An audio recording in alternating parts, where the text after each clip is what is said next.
जय गुरुजी। शुक्राना गुरुजी। गुरुजी के चमत्कार भी बड़े ही अनोखे हैं।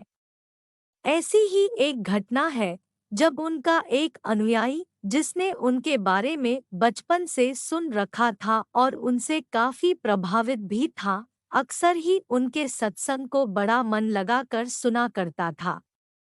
एक रोज वह गुरुजी के पास पहुंचता है और अपने मन ही मन गुरुजी से कहता है, मैं आपको तब गुरु मानूंगा जब आप चंडीगढ़ में एक व्यापारी के पास अटके हुए मेरे 5 लाख रुपए वापस दिला देंगे।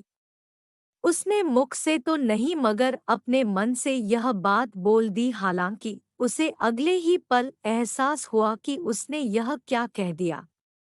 थोड़े से धन के लिए ऐसी शर्त रख दी। बाद में उसने स्वयं उनसे विनती कर क्षमा याचना की और कहने लगा कि इस धन के लिए मुझे आपकी सहायता नहीं चाहिए।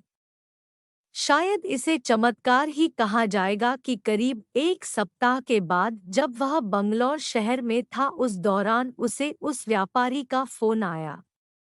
उसने कहा कि वह पैसा वापस दे देगा और साथ में 3,000 रुपये ब्याज भी देगा।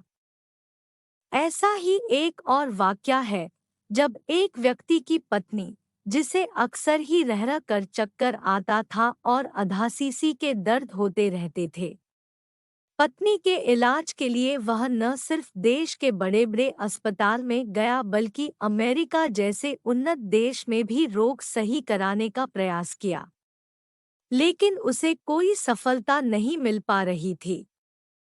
बाद में उसने होम्योपैथ का सहारा लेकर रोग को दबा तो लिया मगर पूर्ण रूप से इलाज नहीं हो पाया। तत्पश्चात वह गुरुजी की संगत में आया और तकरीबन 1 माह के बाद सिर्फ मन ही मन यह निवेदन किया कि किसी भी तरह से उसकी पत्नी के रोग का निवारण हो जाए।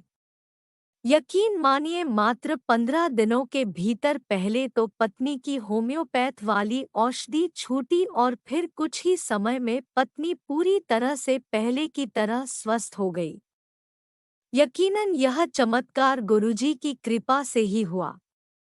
ऐसे एक या दो नहीं बल्कि हजारों उदाहरण हैं जो यह साफ साफ जताते हैं कि गुरुजी के चमत्कार से एक दो या चंद लोगों को नहीं बल्कि लाखों लोगों को लाभ मिला है, और वह भी निस्वार्थ रूप से।